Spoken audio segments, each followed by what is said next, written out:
नमस्कार, आप देख रहे हैं आपकी शो और हमारी टीम पहुंची हुई है यहाँ फाजिल नगर के इर्द गिर्द में एक शूटिंग चल रहा है जहाँ की कुशीनगर जिला है जो उत्तर प्रदेश में पड़ता है। आज गुम है किसी के प्यार के सेट पे हम मौजूद हैं और मैम से जानेंगे इस फिल्म के बारे में। इस बिहार की पावन धरती और अमनौर जो आमी वाली भवानी जिसको कहा जाता है, जो माँ कामाख्या की स्वरूपी हैं, और वहीं नहीं शंकर भगवान की वहाँ ससुराल है, एक पौराणिक कथाओं के वर्णन में है, और माँ सती के वहाँ नैहर है।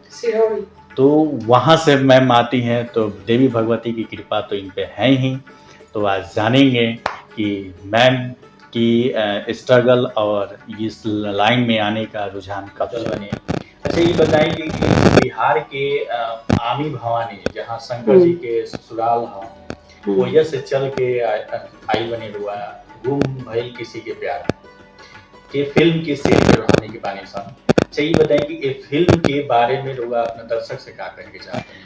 देखिए, ये गुम है किसी के प्यार में जो फिल्म के स्टोरी बा, इस फिल्म से बहुत से अच्छा से संदेश जाता मतलब पब्लिक में, और पब्लिक के बहुत अच्छा लगी क्योंकि ये कहानी एक ऐसा बा बड़े भाई और छोटे भाई के।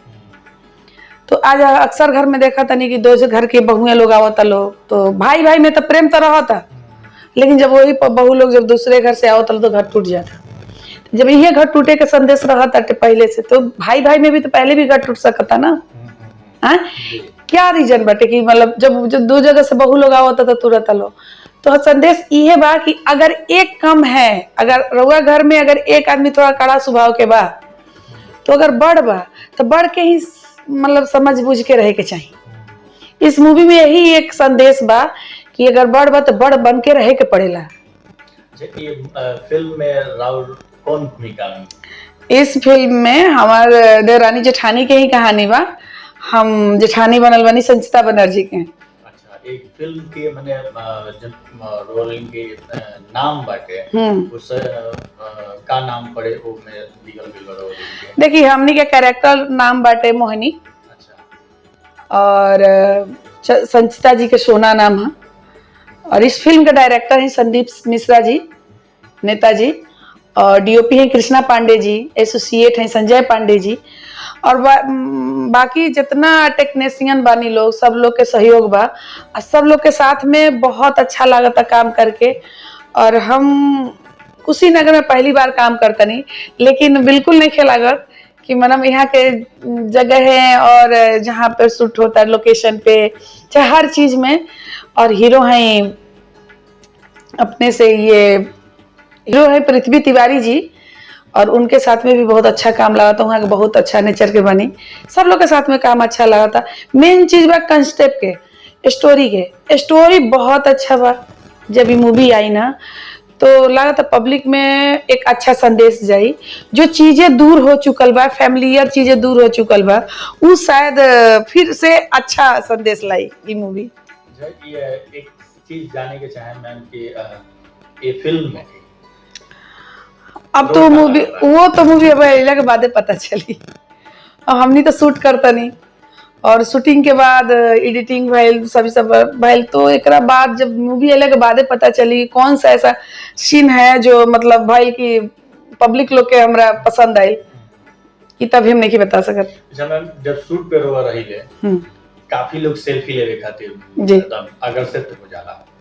वो दरमियान में मेकअप भी होला, रोलिंग के स्क्रिप्ट भी होला, डायलॉग याद करे के होला। वो मोमेंट में दर्शक जब रुझान बढ़ावेला तस्वीर खिंचवावे खातिर, तो रोलिंग के परेशानी सेट पे ना होला ना। ये तो दर्शक के प्यार है। अगर आज हमने जो भी बानी, चाहे आगे बढ़ हम चाहे अभी करते नहीं, तो बस दर्शक के प्यार से ही।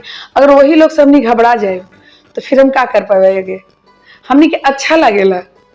लेकिन कभी कभी होला कि हमनी के जहाँ तक पता बा कि कई जगह से रिपोर्ट आवत रहे लगे कि जैसे सेल्फी लेवे खातिर दर्शक उमड़ेला कि हमके सेल्फी चाहिए, लेकिन फिल्म के तरफ, प्रोडक्शन के तरफ से ना उपलब्ध हो पावेला। तो ये पर होगा कुछ कहे के चाहो? ऐसा तो हमारा भी नहीं के कुछ पता चलल, तुम इस पर कुछ टिप्पणी नहीं करे के चाहत। नहीं, ये फिल्म के सेट पे नहीं, मैंने और सेट पे ही मैं बताओ तनी कि ये ऐसा कभी नहीं के भइल। अच्छा, एकरा पहले जौन ससुराल गेंदा फूल रोवा कइले रहनी है।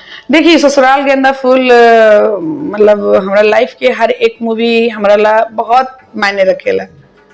ससुराल गेंदा फूल के डायरेक्टर हैं संजय श्रीवास्तव जी, और उसमें हमसे दिग्ज दिग्ज एक्टर लोग रहे हमारे साथ में, जो हम हर एक लोग से सीखले बनी काम करेंगे। जी। और हर एक सेट पे भी हमारा सीखे के पड़ेला, सीखे नहीं सीखे की कोशिश करे नहीं। वो भी मूवी हमार बहुत अच्छा बनल बा। हो सके तो महीना से 1.5 महीना में मूवी हमारा आ रहल बा। हम दर्शक लोग से यही गुजारिश करम कि हमार मूवी आई ससुराल गेंदा फूल, रउआ लोगन देखी। और जैसे हर फिल्म के प्यार आशीर्वाद देवे नहीं, वही ये भी मूवी सबके हमारा आशीर्वाद प्यार दी। बहुत ऐसी मूवी बा जो हमार आवे वाला बा। अच्छा मैडम, एक चीज और हमके बताएं कि दर्शक ई जाने के कोशिश करेला कि जैसे भोजपुरी में हमनी के कहल जाला कि हीरोइन कहाँ के हो। जब हीरोइन के जब सेट पे उतारल जाला और हीरो जब उतरेला तब काफी हमनी के बिहार में लोग देखे खातिर बड़ा बवाल मचावेला। ये टाइम में का होला कि लोग सोशल साइट सर्च करेला रोवा लोगिन के जुड़े खातिर, फैंस बने खातिर। कुछ ऐसा चीज बताएं कि जैसे रोवा के फैंस रोवा से जुड़ सके। देखिए हम तो हमार होम टाउन बिहार है, छपरा से है हम, है ना। और छपरा से 30 किलोमीटर अपने के पड़ेला धर्मपुर गांव, मरहरा प्रखंड, वही जाके हम हैं। सोशल साइट में कोनो ऐसा बा कि जैसे फेसबुक? हाँ फेसबुक चलाओ तनी, हमारा फेसबुक बा अंशु तिवारी आईडी से हमारा फेसबुक बा। इंस्टाग्राम भी फेसबुक अंशु तिवारी से ही बा। और पेज पे लोग अगर संपर्क मिल करता नहीं, फॉलो करे के चाहता नहीं तो अंशु तिवारी भोजपुरी इंडस्ट्री से बटे। ये मैं हमारा आईडी यही 3 ठो बटे। यानी कि दर्शक अगर चाहे तो ये आईडी से जाके रोवा के हाँ हमारे से संपर्क कर सकते, हाँ हमारे फॉलो कर सकता लो, हमारा एक अपडेट देख सकता लो। अच्छा, ये एक चीज अंतिम में रोवा से ही जाने की चाहे कि कुशीनगर में आई बनी गौतम बुद्ध के नगरी। अरे ये पावन धरती भाई, यहाँ तो आके तो और मन की इतना सुकून मिलता कि शायद हम कहानी ना अपने से कि पहली बार कुशीनगर में आयल बनी, लेकिन एक बार जब आयल बनी तो हम गौतम बुद्ध के जाके दर्शन करे के बहुत तरह से सुनने बनी अपने से बड़े लोग से भी। चाहे अभी भी कई लोग बोले लगे अगर घूमे जाए तो कुशीनगर जाइए एक बार घूमे।